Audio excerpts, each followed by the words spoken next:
In the previous video, we have discussed up to the second law of motion and drive its expression F is equal to ma. So now today we have to discuss about the application of second law of motion कि second law of motion आपका कहाँ कहाँ पे use होता है. So first of all, they are given a three application are written here on the board. Clear? So first we will discuss these application, then one by one I explain these application. The first application is a cricket player lower his hand while catching a ball. कि जब भी कोई cricket player अपने किसी catch को पकड़ता है तो वो अपने हाथ को नीचे की तरफ लेके जाता है. तो this is the first application. A cricket player lower his hand while catching a ball. So ये इसकी पहली एप्लीकेशन है. इसको हम आगे डिटेल में डिस्कस कि वो नीचे की तरफ क्यों लेके जाता है, उसका क्या कारण है. Then huge damage to an moving train when it collide with the stationary train. कि जब दो ट्रेन है, एक मूविंग ट्रेन है और एक स्टेशनरी ट्रेन है, जब वो दोनों ट्रेन कोलाइड करती हैं तो जो ज़्यादा डैमेज होता है वो आपका जो ज़्यादा डैमेज है वो मूविंग ट्रेन को होता है as compare to the stationary train. And next the vehicles are fitted with a shockers. कि जो आपके व्हीकल होते हैं उनके अंदर शॉकर लगे होते हैं. उन शॉकर का क्या कारण है. और फोर्थ आपकी एप्लीकेशन ये है कि किसी बॉक्सिंग के मैच के अंदर जो ओपोनेंट बॉक्सर होता है he move his head in backward direction while the another boxer punch him. कि जब भी कोई एक बॉक्सर दूसरे बॉक्सर को पंच करता है तो जो दूसरा बॉक्सर होता है जिसको पंच जिसकी तरफ पंच जा रहा होता है वो अपने फेस को या अपनी बॉडी को पीछे की तरफ मूव करता है. क्लियर. तो ये कुछ आपकी एप्लीकेशन है. One by one we will discuss it. So first we will discuss the a cricketer player lower his hand while catching a ball. Now we will discuss it. A cricket player lowers his hand while catching a ball. So first of all, we will discuss the Newton's second law of motion. Newton's second law of motion states that the rate of change of momentum is directly proportional to the unbalanced force. Or simply, change in momentum per unit time is directly proportional to unbalanced force. So what is that? F is directly proportional to dp by dt. This is momentum, change in momentum, and this is time. So why the cricket player lower his hand while catching a ball? Clear. So we will discuss it. For example, this is a ball. Actually the hand of cricket player is at that point. So if the ball take 1 second up to reach this point, but when a cricket player lower his hand, we say that कि उसने अपने हाथ को यहाँ ले आया. अब यहाँ तक बॉल को आने में लगते हैं 2 सेकंड. क्लियर. तो जब क्रिकेट प्लेयर अपने हैंड को नीचे की तरफ लेके आता है at that time it increase और ही इंक्रीज द टाइम. टाइम को क्या कर देता है वो इंक्रीज कर देता है. और जब हम यहां देखते हैं कि the force and the time, this time and this force are inversely proportional. So अगर टाइम क्या होगा ज्यादा होगा, if ball take large time to hit the hand. So अगर टाइम ज्यादा होगा then impact of force is less, because जो आपका फोर्स और टाइम है वो एक दूसरे के इनवर्सली प्रोपोर्शनल है. जितना ज्यादा टाइम बॉल को हाथ में पहुंचने में लगेगा उतना ज्यादा ही आपका उस बॉल का इंपैक्ट हैंड के ऊपर क्या होगा ज्यादा होगा. और दूसरी तरफ देखो कि when suddenly ball hit the hand so the hand of the player is injured. Reason क्या कि वहां पे टाइम ज्यादा नहीं लगा. अगर टाइम ज्यादा नहीं लगा इसका मतलब टाइम की वैल्यू क्या है कम है. अगर टाइम आपका कम होगा देन इंपैक्ट ऑफ फोर्स आपका क्या होगा ज्यादा होगा. तो ये आपकी पहली एप्लीकेशन थी कि why a cricket player lower his hand while catching a ball. कि जब क्रिकेट प्लेयर अपने हाथ को पीछे की तरफ लेके जाता है then he increase the time interval. वो टाइम को बढ़ा देता है. अगर टाइम आपका ज्यादा होगा तो इंपैक्ट ऑफ फोर्स आपका क्या होगा कम होगा. सो this is your first application. दूसरी एप्लीकेशन हमने देखी थी कि जब कोई दो ट्रेन है, एक आपकी स्टेशनरी है एक मूविंग है, कि इंपैक्ट जो होगा और जो डैमेज होता है वो आपका जो डैमेज है वो मूविंग ट्रेन को ज्यादा होता है as compare to stationary train. अब इसको हम समझते हैं. फॉर एग्जांपल ये आपका रेलवे ट्रैक है, ये आपकी फर्स्ट ट्रेन है. क्लियर. और ये आपकी सेकंड ट्रेन है. Clear. And this is at rest. ये आपकी किसमें है रेस्ट में है और ये आपकी है मूविंग. क्लियर. तो ये मूविंग ट्रेन है और ये ट्रेन रेस्ट में है. तो ये जो मूविंग ट्रेन है अगर ये रेस्ट में है तो इसकी जो वेलोसिटी होगी वो जीरो होगी. अगर वेलोसिटी जीरो है तो हमें पता है P इज इक्वल टू होता है mv, मास इनटू वेलोसिटी. अगर वेलोसिटी जीरो है तो इसका मतलब जो मोमेंटम वो क्या होगी, जीरो होगी। बट इट इज मूविंग तो इट हैव सम वेलोसिटी, इसकी कुछ ना कुछ वेलोसिटी है, so that train have some momentum, इसकी कुछ ना कुछ मोमेंटम है। Now these two train collide with each other, we say that कि यहां पे आके इन्होंने कोलाइड कर दिया। क्लियर। अब जो ट्रेन है it move with very high speed, तो अगर स्पीड ज्यादा होगी तो ये मोमेंटम जो होगी ये लार्ज होगी, ये जो मूविंग ट्रेन है उसकी मोमेंटम होगी लार्ज। बट जैसे ही आपकी ट्रेन यहाँ पे कोलाइड करेगी आके, this train comes to rest, ये ट्रेन किसमें आ जाएगी, रेस्ट में, and its momentum become zero. और जब ये ट्रेन इसके साथ हिट करेगी आके तो that train comes into motion, ये ट्रेन किसमें आ जाएगी, मोशन में आ जाएगी। लेकिन इसकी स्पीड इतनी नहीं होगी जितनी ट्रेन इससे मूव करेगी, it's move with a very small speed, तो इसकी जो मोमेंटम होगी वो होगी स्मॉल। अब दोनों को हमने कंपेयर करना है। जो सेकंड लॉ कहता है that is F is proportional to DP by D. अब यहाँ पे है चेंज मोमेंटम। अब जो फोर्स है और मोमेंटम है वो एक दूसरे के डायरेक्टली प्रोपोर्शनल है, force and momentum are directly proportional to each other. तो अगर यहाँ पे फोर्स, अगर चेंज इन मोमेंटम क्या होगा, ज्यादा होगा, चेंज इन मोमेंटम अगर क्या होगा, लार्ज होगा, if change in momentum is large, if change in momentum is large तो force impact is also large. तो किसकी मोमेंटम में ज्यादा चेंज आया, ये जो मूविंग ट्रेन है इसकी मोमेंटम में जो चेंज है वो लार्ज है। क्यों, अगर हम मान लो कह देते हैं कि इस ट्रेन का मास है 100 kg और ये मूव कर रही है मतलब 50 मीटर पर सेकंड की स्पीड से, तो ये पूरी जो इसकी मोमेंटम आई होगी 5000। क्लियर। और टकराती क्या होगी, जीरो होगी, तो चेंज कितना है, चेंज अगर था 5000 minus zero, the change comes out to be 5000। ये ट्रेन किसमें थी, रेस्ट में थी, तो इसका हम कह देते हैं जीरो, इसकी जो वेलोसिटी है जीरो है, इसका मास भी कितना 100 है। लेकिन जब इससे कोलाइड करेगी जो स्पीड होगी वो बेटा 50 तो नहीं होगी, क्योंकि 50 तो मूविंग ट्रेन की थी, तो वी से दैट कि जितनी स्पीड से रेस्ट वाली ट्रेन थी उसकी स्पीड 5 मीटर पर सेकंड थी, तो इसकी मोमेंटम क्या हो जाएगी, पहले मोमेंटम जीरो थी, फिर कितनी होगी 500, तो चेंज कितना है 500 आया। तो अगर आपसे पूछे किसकी मोमेंटम में ज्यादा चेंज है, मूविंग ट्रेन की मोमेंटम में ज्यादा चेंज है या जो रेस्ट में थी, तो आपका आंसर आएगा कि जो मूविंग ट्रेन की मोमेंटम में चेंज क्या है, ज्यादा है। अगर मोमेंटम में चेंज क्या होगा, ज्यादा होगा, तो इंपैक्ट ऑफ फोर्स भी क्या होगा, ज्यादा होगा। तो यही रीजन है कि जो मूविंग ट्रेन है उसको डैमेज ज्यादा होता है जब वो किसी भी स्टेशनरी ट्रेन से कोलाइड करती है। आपकी थी सेकंड एप्लीकेशन। क्लियर। इसके बाद हम थर्ड देखते हैं क्या है आपकी। उसके बाद हमने डिस्कस किया था कि जो आपके व्हीकल होते हैं that are fitted with shocker, तो उसका रीजन हम डायग्राम समझते हैं कि फॉर एग्जांपल ये आपका कोई व्हीकल है, इसके अंदर शॉकर्स नहीं है, लेकिन आपका ये दूसरा व्हीकल है, इसके अंदर आपका क्या है, इसके जो व्हील्स हैं इसके अंदर शॉकर लगे हैं, दीज आर शॉकर्स। अब दोनों में क्या फर्क है, जैसे ये व्हीकल किसी गड्ढे में जाएगा तो जो इंपैक्ट है वो सीधा आपका इसके फ्लोर को ट्रांसफर होगा। क्लियर। तो मतलब जो गड्ढे में लगने से इंपैक्ट जो हुआ है उसको व्हीकल के फ्लोर पर पहुंचने में टाइम कम लग रहा है, जो टाइम है वो क्या है, लेस है। क्लियर। तो अभी हमने पढ़ा था कि F is proportional to dp by dt, तो अगर टाइम आपका क्या है कम है तो इंपैक्ट ऑफ फोर्स क्या होगा, ज्यादा होगा। लेकिन जिस व्हीकल में शॉकर फिटेड है उसमें इंपैक्ट को फ्लोर तक पहुंचने में टाइम का लगेगा, ज्यादा लगेगा। तो if time is large, time आपका क्या है, लार्ज है, if time is large, so if time is large then we know that if this time is large then impact of force is small। तो इसमें आपने सिर्फ यही देखना बेटा, अगर टाइम कम है तो इम्पैक्ट ज्यादा होगा, अगर टाइम ज्यादा है तो इम्पैक्ट कम होगा। हमने देखा था कि जो बॉक्सिंग का मैच होता है उसके अंदर जो जब कोई बॉक्सर किसी दूसरे बॉक्सर को पुश करता है तो दूसरा पीछे की तरफ जाता है, उसका रीजन क्या है कि इस पंच को फेस तक पहुंचने में वो टाइम को क्या कर देता है, इंक्रीज कर देता है। तो अगर फेस तक पंच पहुंचने में टाइम का लगेगा, ज्यादा लगेगा।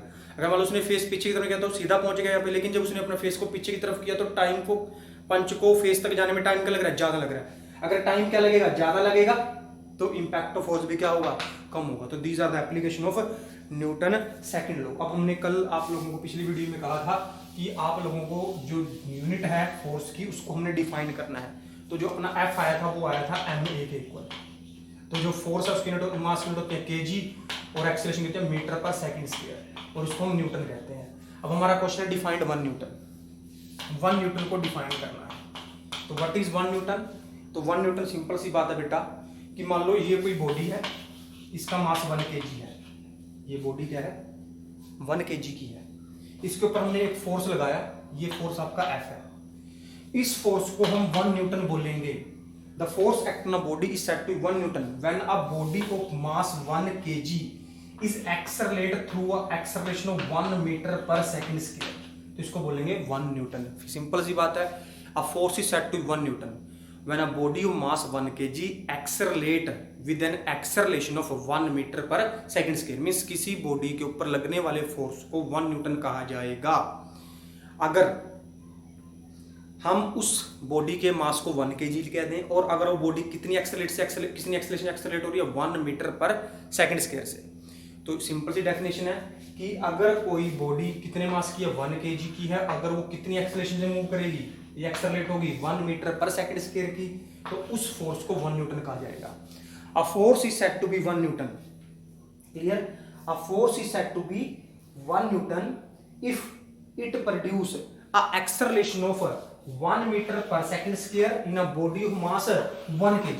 और दूसरा हम कह सकते हैं if a body of mass 1 kg accelerate through a acceleration of 1 meter per second square, then the force act on that body is said to be 1 newton. So this is the definition of 1 newton. Now we'll discuss the third law of motion. Next, Newton third law of motion. So first we discuss the statement of third law. Third law state that every action have an equal and opposite reaction. अब इसका मतलब ये है बेटा कि अगर हम किसी बॉडी के ऊपर कोई फोर्स लगाते हैं वो बॉडी उतना ही फोर्स हमारे ऊपर लगाएगी। The best example is that कि when we are moving on the earth, जब हम अर्थ पे मूव करते हैं तो हम अपने फीट के साथ अर्थ को बैकवर्ड की तरफ पुश करते हैं और फिर अर्थ हमें आगे की तरफ पुश करती है। Means this is the third law of motion. Every action have equal and opposite reaction. Every action have equal and opposite reaction. अब सिंपल सी बात है बेटा कि पहले एक्शन होता है, एक्शन मीन पहले फोर्स अप्लाई किया जाता है और फिर उसकी हमें क्या मिलती है, रिएक्शन मिलती है। अब एक्शन रिएक्शन का मीनिंग ये है जितना हम फोर्स अप्लाई करेंगे उतना ही फोर्स हमें बदले में मिलेगा, बट जो दोनों फोर्स की डायरेक्शन है वो अपोजिट होगी। इसको एक और एग्जांपल समझते हैं। फोर वी से दैट कि दिस इज अ बैलून। ये आपका कोई बैलून है, clear? It is filled with air. इसके अंदर क्या फिल किया हुआ, एयर फिल किया हुआ। अब जब इससे यहां से हम इसको ओपन करते हैं, जो एयर है बेटा वो नीचे की तरफ जाती है, तो ये हो गया एक्शन। क्लियर? और ये बैलून कहां जाएगा, ये जाएगा ऊपर की तरफ, तो ये हो गया रिएक्शन। क्लियर? सो जो एक्शन रिएक्शन होती है बेटा दैट एग्जिस्ट इन पेयर। इसमें एग्जिस्ट करेंगी, पेयर में एग्जिस्ट करेंगी और दोनों डिफरेंट बॉडी पे होंगी। एक्शन रिएक्शन सेम बॉडी पे नहीं होती, डिफरेंट बॉडी पे होती है। एक्शन किसी पे होगा, रिएक्शन किसी दूसरी बॉडी पे आएगी। एक और एग्जांपल समझते हैं। फॉर एग्जांपल कि ये आपकी कोई बोट है, दिस इज अ बोट। ये आपकी बोट पानी के अंदर है, एक पर्सन यहां पे है। क्लियर? एक पर्सन यहां पे है। अब पर्सन ने क्या किया, इस बोट से जंप किया, तो आप क्या देखोगे, पहले उसने इस बोट ये गई पीछे की तरफ, तो ये हुई एक्शन। ये बोट पीछे की तरफ गई, बोट पीछे की तरफ जाता है, पर्सन जंप करके बाहर निकल जाता है, बोट से जंप कर जाता है। तो बोट पीछे की तरफ जाती है, पर्सन कहां जा रहा है, आगे की तरफ। तो ये थी एक्शन और ये क्या हुआ फिर यहाँ पे रिएक्शन हुआ। और जो एक्शन रिएक्शन है दैट एग्जिस्ट इन पेयर। किसमें एग्जिस्ट करती है, पेयर में। तो हम यहाँ पे कह सकते हैं कि जो इस पर्सन ने इस बोट के ऊपर F1 फोर्स अप्लाई किया और इस बोट ने इस पर्सन के ऊपर F2 फोर्स अप्लाई किया। अब इन दोनों फोर्स के बारे में क्या पहचान है कि जो F1 है एंड F2 है, ये दोनों इक्वल है, इक्वल इन मैग्नीट्यूड। दोनों क्या है, इक्वल है, बट इनकी डायरेक्शन क्या है, अपोजिट है। तो एक क्या आ जाएगा, माइनस। सो मीन्स जो आपकी एक्शन रिएक्शन पेयर होती है वो एक्शन रिएक्शन उसको पेयर से लेकर आता है, क्योंकि वो पेयर में एग्जिस्ट करता है। अगर एक्शन होगा तभी आपको वहां पे रिएक्शन मिलेगी। क्लियर? और भी बहुत सारे आपके एग्जांपल है कि कोई स्विमर है, मान लो फॉर एग्जांपल कि ये वाटर सरफेस है, ये कोई स्विमर है। क्लियर? ये कोई स्विमर है। जब ये स्विमर स्विम करता है तो ये वाटर को अपने हैंड के साथ पुश करता है बैकवर्ड डायरेक्शन में, तो ये हो गया एक्शन।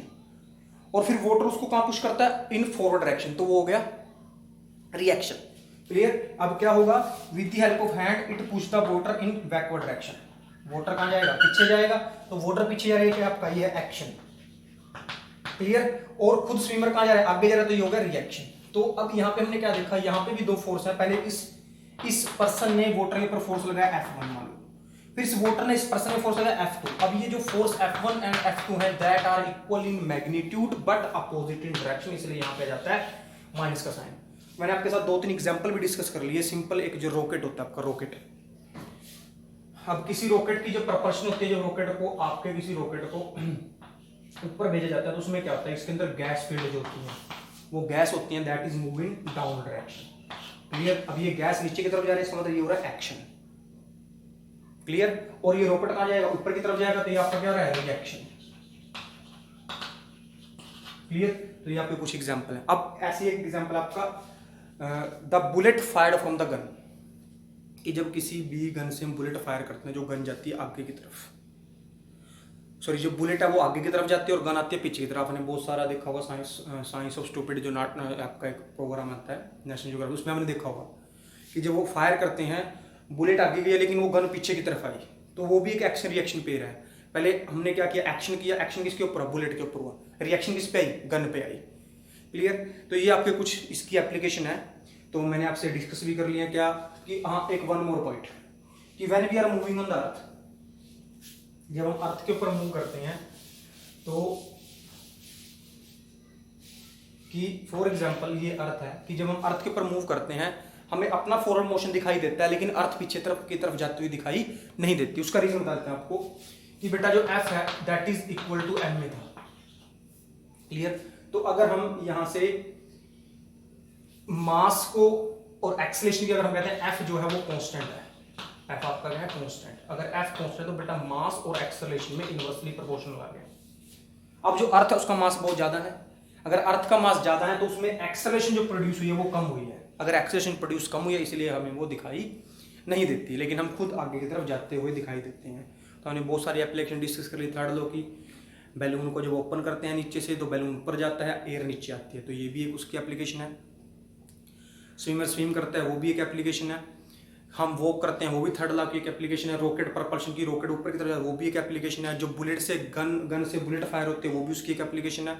और जब कोई पर्सन बोट से जंप करता है, अब बोट पीछे की तरफ जाती है और पर्सन आगे, अब इसमें दोनों मोशन दिख रहे हैं, बोट पीछे की तरफ जाती हुई दिखाई दे रही है और पर्सन आगे की तरफ जाता है। अब इसमें क्या बेटा, दोनों का मास क्या है, मतलब वी कैन से दैट कि कम है एज कंपेयर टू अर्थ, इसलिए वहां पे मोशन दिखाई दे रहा है। अब जब आपका बॉडी का मास ज्यादा होगा तब आपका वहां पे मोशन दिखाई नहीं देगा। तो ये आपका था न्यूटन का third law, every action have equal and opposite reaction. एक एक्सपेरिमेंट बताता हूँ छोटा, इसके बाद आपको।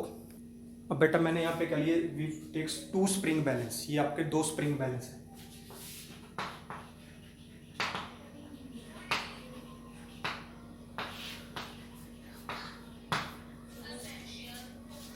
ये आपके 2 स्प्रिंग बैलेंस हैं।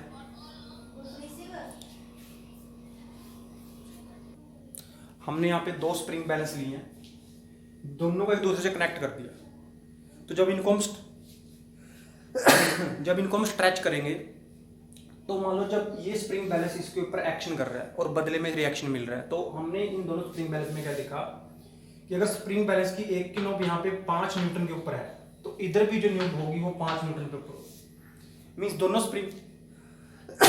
स्प्रिंग बैलेंस के ऊपर जो फोर्स एक्ट कर रहा है बेटा वो इक्वल इन मैग्नीट्यूड है बट अपोजिट इन डायरेक्शन है। फॉर एग्जांपल अब ये स्प्रिंग बैलेंस के ऊपर जो फोर्स लग रहा है वो इस डायरेक्शन में लग रहा है और इस स्प्रिंग बैलेंस के ऊपर जो फोर्स लग रहा है वो इस डायरेक्शन में, मतलब इसके ऊपर फोर्स की डायरेक्शन उधर है और इसमें डायरेक्शन इधर है और दोनों फोर्स आपके इक्वल इन मैग्नीट्यूड है बट अपोजिट इन डायरेक्शन है। This is your activity given in your NCERT book. So now we over the one more application की, जब किसी बॉल को हम ऊपर से छोड़ते हैं तो जैसे वो ग्राउंड को हिट करती है इट बाउंस बैक। तो पहले बॉल ने ग्राउंड के ऊपर किया एक्शन, फिर ग्राउंड ने बॉल के ऊपर क्या किया, रिएक्शन किया। So this is your third law and we will discuss the application of third law. Next topic will discuss law of conservation of momentum. Next आपका है लॉ ऑफ कंजर्वेशन मोमेंटम और ये बेटा पेपर के अंदर आपका 5 marks का question बनता है हर साल। State the law of state and prove the law of conservation momentum. So first we will state it then it prove it. Clear, very easy but it carry 5 marks in your final exam. So what is the law of conservation momentum? The law of conservation momentum state that कि total momentum of a system remain constant, means किसी भी system की momentum में कोई change नहीं आता।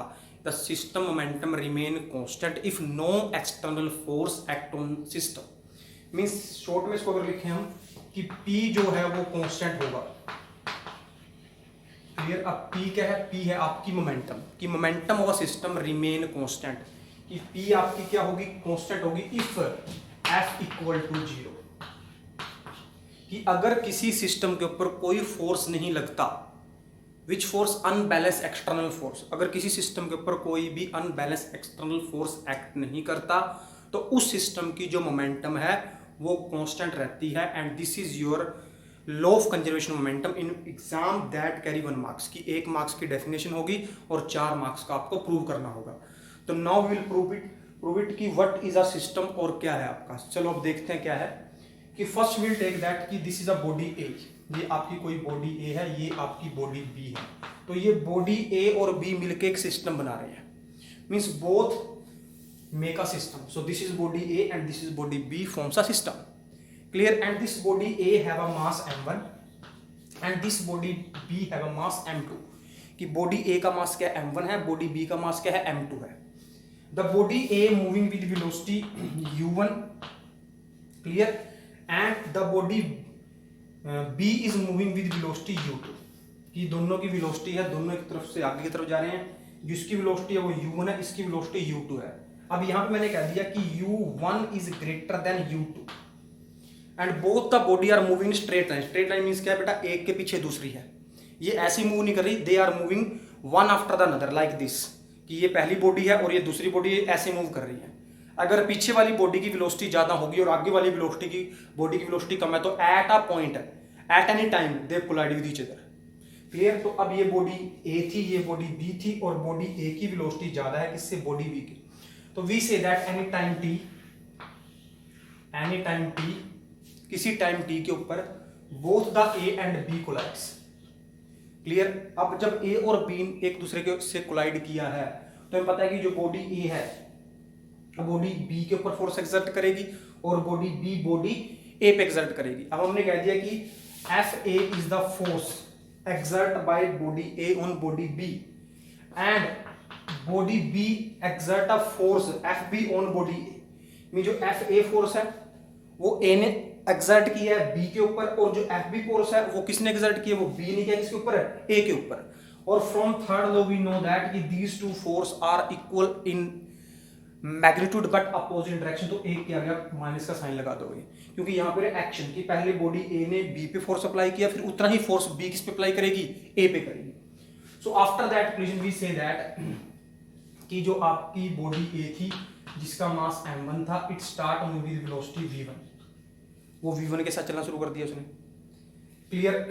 और जो बॉडी बी थी उसका मास क्या था, m2 था, it start moving with velocity v2। सो अब हमने यहां पे प्रूव करना है क्या, कि मोमेंटम रिमेन कांस्टेंट। अब कांस्टेंट का मीनिंग है कि मोमेंटम में कोई चेंज नहीं आया। अब यहां पे हमने प्रूव करना है कि जो momentum before collision is equal to momentum after collision, कि जो मोमेंटम बिफोर कोलिजन है वो मोमेंटम आफ्टर कोलिजन इक्वल होगी।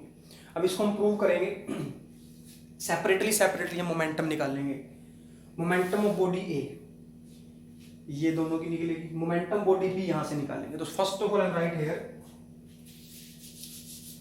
Momentum of body A before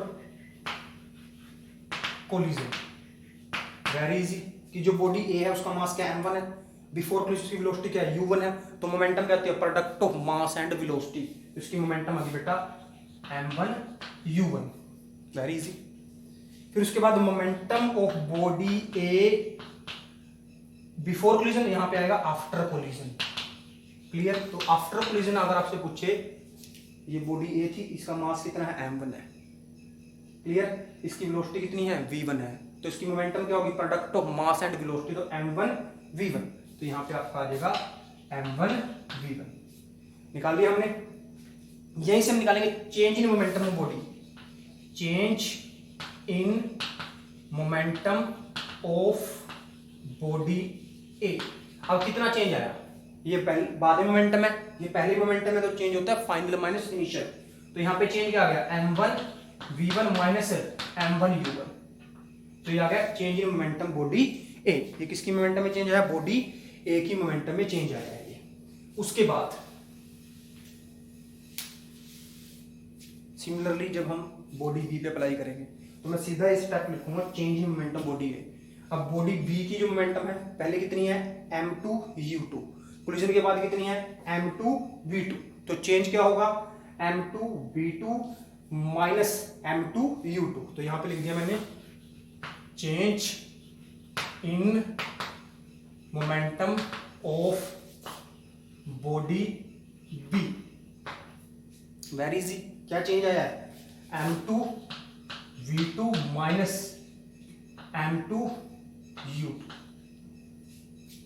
m2v2 m2u2 m1u1 m1v1, तो ये हमने निकाल दी दोनों बॉडी की मोमेंटम में चेंज।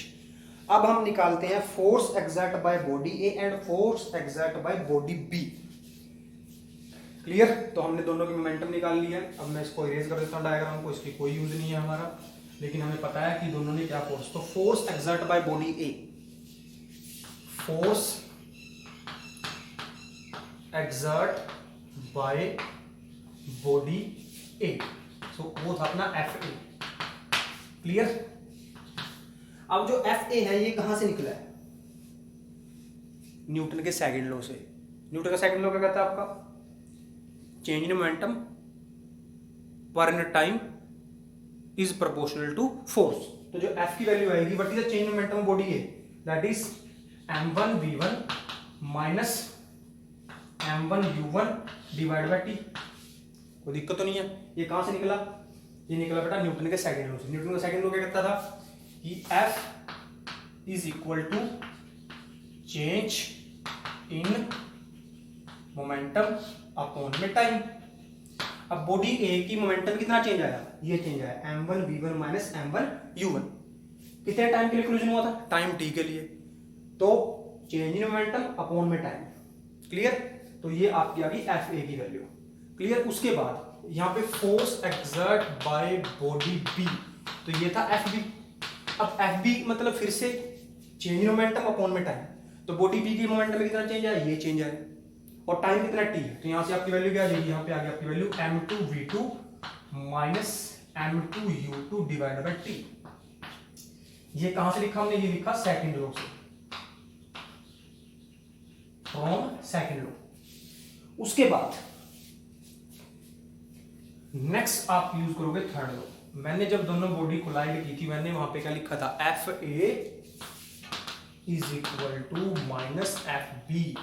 ये कौन कहता है, ये कहता है थर्ड लॉ। ये आपका कौन कहता है, न्यूटन का थर्ड लॉ कहता है ये। तो एफ ए की वैल्यू हमारे पास है, एफ बी की वैल्यू दोनों पुट कर दे, लेकिन एफ बी के आगे क्या है, माइनस है, तो यहां पे लिख दिया मैंने m1v1 minus m1u1 divide by T minus, इसके अंदर लिख दे इसको, नीचे टी आएगा, वैल्यू है m2v2 माइनस m2u2।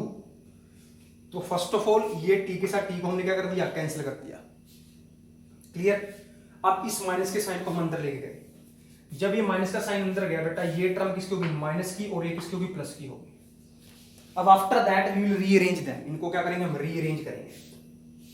कैसे रीअरेंज करेंगे अभी देखते हैं, देखो ये आ गया अपना।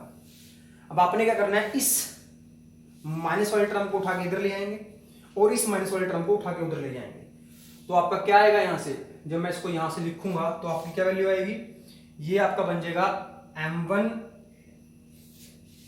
ये टर्म आपकी उठ के इधर आ गई, तो यहां पे आपका क्या आ गया, यहां पे आपका आ गया m2v2 इज इक्वल टू, और ये टर्म उधर चली गई थी, उधर से उठ के क्या है, उधर से उठ के आया m1u1। अब मैं यहां पे एक डायग्राम बनाता हूं ताकि आपको समझ में हमने क्या लिखा है।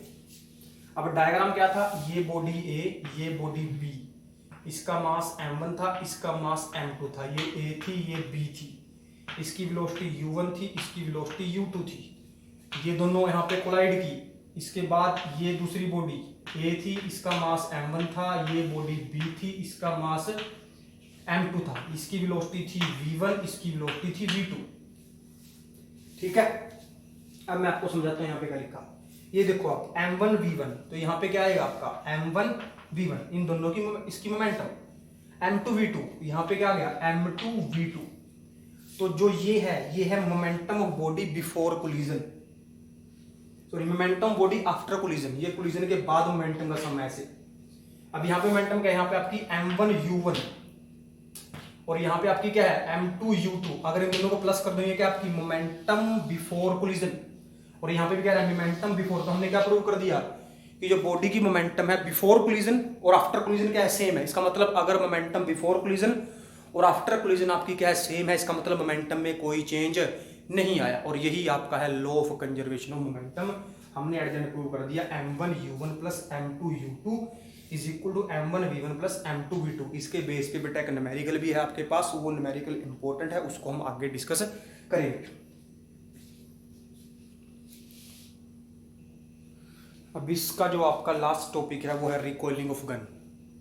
अब रिकॉइलिंग ऑफ गन का मीनिंग है कि जब किसी भी गन से हम बुलेट को फायर करते हैं तो जो बुलेट है वो फॉरवर्ड जाती है और जो गन कहाँ जाती है backward, due to third law motion.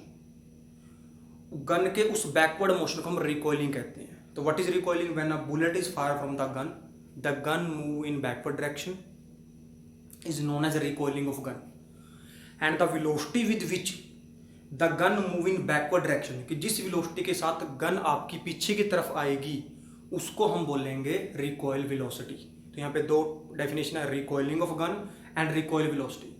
कि जब किसी बुलेट से जब किसी गन से किसी बुलेट को फायर करते हैं तो जो आपकी बुलेट है वो फॉरवर्ड मोशन है उसका, लेकिन गन बैकवर्ड में आती है और गन के बैकवर्ड डायरेक्शन में मूव करने को ही हम रिकॉइलिंग ऑफ गन कहते हैं। और जिस वेलोसिटी के साथ आपकी गन बैकवर्ड डायरेक्शन में मूव करेगी उस वेलोसिटी को हम बोलेंगे रिकॉइलिंग वेलोसिटी। अब इसको समझते हैं क्या है पूरा फिनोमेना। ये it is also based on the law of conservation momentum कि momentum before firing is equal to momentum after firing. जैसे momentum before collision is equal to किसके था, मोमेंटम आफ्टर कोलिजन था। अब सबसे पहले हम कह लेते हैं कि फॉर एग्जांपल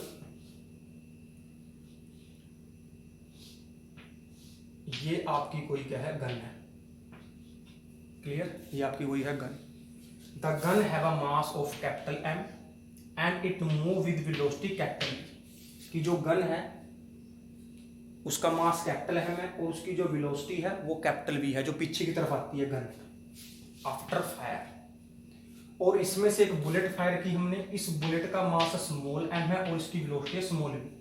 कि मींस जब बुलेट फायर होती है गन में से तो उसकी वेलोसिटी v है जो किस डायरेक्शन में, इन फॉरवर्ड डायरेक्शन। तो अब यहाँ पे हम कंसेप्ट लेके आते हैं मोमेंटम। तो what is the momentum of gun? Momentum क्या होगी गन की? मोमेंटम होता है product of mass and velocity. तो what is mass of gun? m, velocity v। तो momentum is mv, clear. Then the momentum of bullet is can be written as small mv, clear. अब हमने निकाले momentum before collision पूरे system किसकी, bullet और gun की। तो before collision momentum क्या होगी? We all know that capital mv plus small mv, ये है before collision. Capital mv plus small mv ये है आफ्टर कोलिजन। लेकिन हमें पता है बिफोर फायरिंग से पहले गन किसमें है, रेस्ट। और इसके अंदर जो बुलेट है वो भी किसमें है, रेस्ट। अगर गन भी रेस्ट में है, बुलेट भी रेस्ट में है, तो जो ये v है ये भी जीरो है, ये भी है ये भी जीरो है। तो अगर ये पूरी टर्म क्या होगी, जीरो। तो हमारे पास क्या है, हमारे पास है capital mv plus small mv is equal to zero. अब हमने निकाला रिकॉइलिंग वेलोसिटी कि किस वेलोसिटी के साथ जो गन है वो पीछे की तरफ आई थी। तो हमने निकाला कैपिटल v। तो सबसे पहले capital mv is equal to small mv किसके, माइनस के। इसको उठा के उधर लेके चलेंगे, किसका हो गया, ये माइनस का हो गया।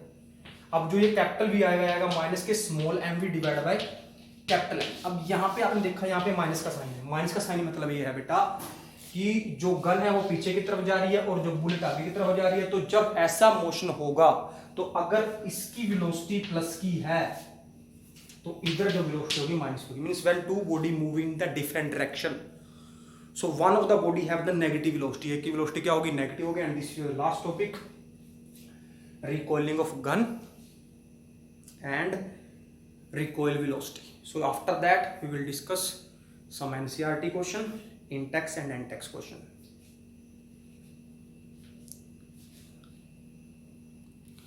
Now we will discuss in-text question. In this video we will discuss in-text question. In the next video we will discuss the n-text and some more numerical question related to the second law and due to law of conservation of momentum. So the question number 5, if action is equal to the reaction, explain how a horse can pull a cart. तो बेटा simple बात है कि एक horse cart को कैसे पुल करता है. सिंपल सी बात है बेटा कि the horse push the earth in the backward direction, so this is action, and the earth push the horse in the forward direction. So there is a action reaction pair between the horse and the earth. Clear? In that way the horse pull the cart. Clear? So when I'm moving the horse push the ground in with its feet in the backward direction by pressing the ground. As a result of this force action, the ground push the horse in the forward direction, and this is the reaction. Explain why it is difficult for a fireman to hold a hose which eject large amount of water at very high speed. So this is question number 6. कि जो आपके fire brigade वाले होते हैं उनके पास जो pipe होता है उसको होल्ड करना मुश्किल क्यों है बेटा. वहाँ पे भी है न्यूटन का third law, every reaction have equal and opposite reaction. Clear? अब जो आपका वाटर है उस पाइप से, होस पाइप से बहुत स्पीड से बाहर निकलता है. क्लियर? तो वहाँ पे होता है एक्शन. क्लियर? पानी आगे की तरफ जा रहा है, वो हो गया एक्शन. जब पानी आगे की तरफ जाएगा तो जो वो पाइप है वो पीछे की तरफ आएगी. क्लियर? लेकिन जो आगे की तरफ पानी जा रहा है वो जा रहा है बहुत स्पीड से, मतलब आगे की तरफ जो लग रहा है फोर्स, मतलब जो एक्शन है वो बहुत ही स्ट्रांग है. तो उसके बदले में जो रिएक्शन मिलेगी वो भी क्या मिलेगी? स्ट्रांग मिलेगी. तो simply we will write here according to third law of motion, when the water move in forward direction that is action, and the pipe move in the backward direction that is reaction, and that reaction is very large. That's why the hose pipe is very difficult to hold by the fireman. Now next question आपका यहाँ पे है, this is a numerical from a rifle of mass. Question number आपका ये 7 है. This is your 7th question. Question number 7 है, a rifle of mass 4 kg and a bullet of mass 50 gram is fired with initial velocity of 35 metre per second. Calculate the initial recoil velocity of the rifle. हमने निकाले recoil velocity. तो हमारे पास वहां पे 4 चीजें थी, capital M, capital B, small M, small B. तो हमने इनमें से देखना है क्या क्या दिया हुआ है, क्या क्या निकालना है. सो ऐड करके लिखा है find the recoil velocity of the rifle. Rifle की निकाले recoil velocity, means we have to find capital B. The mass of rifle is 4 kg. Mass कितना है इसका? 4 kg है भाई. and the mass of the bullet is 50 gram. ये मास कितना है? 50 ग्राम है. and the bullet is moving fired with initial velocity of 35. जो ये है 35 मीटर पर सेकेंड. तो हमने यहाँ पे फॉर्मूला किया था, वो था आपका capital M V plus small M V is equal to 0. जब भी रिकॉलिंग वेलोसिटी का, रिकॉलिंग का कोई भी क्वेश्चन आएगा तो first you will write like this. अब इसके बाद हमने यहाँ पे क्या किया था, कैपिटल एम वी यहाँ पे रहेगा, उसके बाद स्मॉल एम वी ऊपर चला गया, फिर यहाँ से कैपिटल वी जो आया हुआ है माइनस के small V divide by capital M. लेकिन बेटा यहाँ पे जो ये मास दे रखा है दैट इज इन ग्राम, बाकी सारा आपका केजी में है, मीटर में है या सेकंड में, तो इसको हमको केजी में चेंज करना पड़ेगा. तो दैट 50 डिवाइड बाय 1000, तो ये कट गया आपका यहाँ से, यहाँ पे आ गया 1/20. No need to write in the decimal, you will simply 1/20 kg. Clear? Now will put value here. तो v की वैल्यू आपकी आएगी, मास हो गया 1/20, वेलोसिटी कितनी है 35 डिवाइड बाय ये आपका है 4.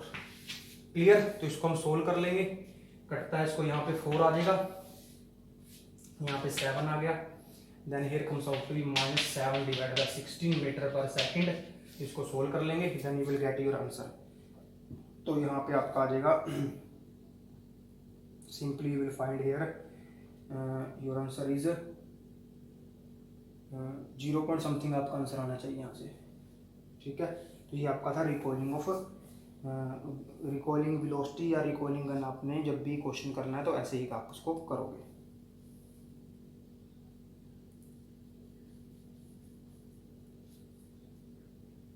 यहाँ से इसको जब सोल्व करेंगे तो 0.44 आपका आंसर आ जाएगा, दैट इज माइनस मीटर पर सेकेंड. इसके बाद आपका जो नेक्स्ट क्वेश्चन है वो आपका है क्वेश्चन नंबर 8. अब जो क्वेश्चन नंबर आपका 8 है उसमें देखो क्या दिया है. ये आपका अच्छा क्वेश्चन है, पेपर में पूछा जाता है. क्वेश्चन नंबर 8 कई बार पूछा गया. Question number 8, 2 object of mass 100 gram and 200 are moving along the same line and the direction with velocity of 2 and 1. फिर से वही देखो, इसको ऐसे करना है, ये पहला ऑब्जेक्ट, ये दूसरा ऑब्जेक्ट। क्लियर। एक का मास है 100 ग्राम, ये 100 ग्राम का हो गया और ये 200 ग्राम का हो गया। Moving in the along the same line and the direction, दोनों की मोशन डायरेक्शन भी क्या है, सेम है। एक किससे मूव कर रहा है, एक मूव कर रहा है 2 मीटर पर सेकंड से और एक मूव कर रहा है 1 मीटर पर सेकंड से। Clear. They collide and after collision the first object move with the velocity of 1.67 metre. दोनों ने कोलाइड कर दिया, लो भाई दोनों ने कोलाइड कर दिया। ये पहला ऑब्जेक्ट था, इसका मास कितना था, 100 ग्राम था। क्लियर। इसका मास कितना था, 100 ग्राम। कितनी वेलोसिटी से चला, ये चला इसके बाद 1.67। Clear. And determine the velocity of second object. अब जो सेकंड ऑब्जेक्ट है इसकी वेलोसिटी हमने निकालनी है, इसकी वेलोसिटी हमने मान ली v और इसका मास कितना था, इसका मास था 200 ग्राम। तो अब यहाँ पे फिर से वही फॉर्मूला, क्या फॉर्मूला है, m1u1 plus m2u2 is equal to m1v1 plus m2v2। ये कहां से आया है, लॉ ऑफ कंजर्वेशन मास से। m1 कितना है 100 ग्राम, u1 कितना है 2 प्लस m2 कितना है 200 ग्राम। वेलोसिटी कितनी है इसकी, u2 कितना है 1 m1 कितना है 100 ग्राम। वेलोसिटी कितनी है, यहाँ पे वेलोसिटी है इसकी 1.67 प्लस m2 कितना है 200 ग्राम। वेलोसिटी कितनी मानी, v मान ली।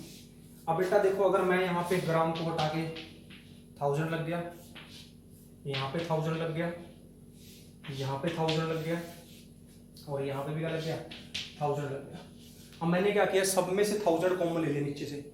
यहाँ से 1/1000 कॉमन आ जाएगा, यहाँ से 1/1000, तो ये 1000 से 1000 पूरा का पूरा नीचे वाला आपका क्या हो गया, कैंसिल हो गया। अब आपके पास क्या बचा, यहाँ पे बचा 200 प्लस 200 इज इक्वल टू, इसका पॉइंट हमने यहाँ से हटा दिया, ये नीचे 100 तो यहाँ पे आएगा 167 प्लस यहाँ पे आएगा 200v। तो 200 कितना 400 माइनस ये 167 इधर आके क्या हो गया माइनस, उधर बचा आपका 200v। अब नेक्स्ट स्टेप में क्या करना है, नेक्स्ट स्टेप में हम क्या करेंगे, 400 में से इसको माइनस कर देंगे। तो 400 में इसको माइनस कर देते हैं तो कितना आता है देख लो भाई, 400 में से जब 167 जाएंगे तो 100 का ये बचा आपका 333। 400 माइनस 167, 3 एंड 3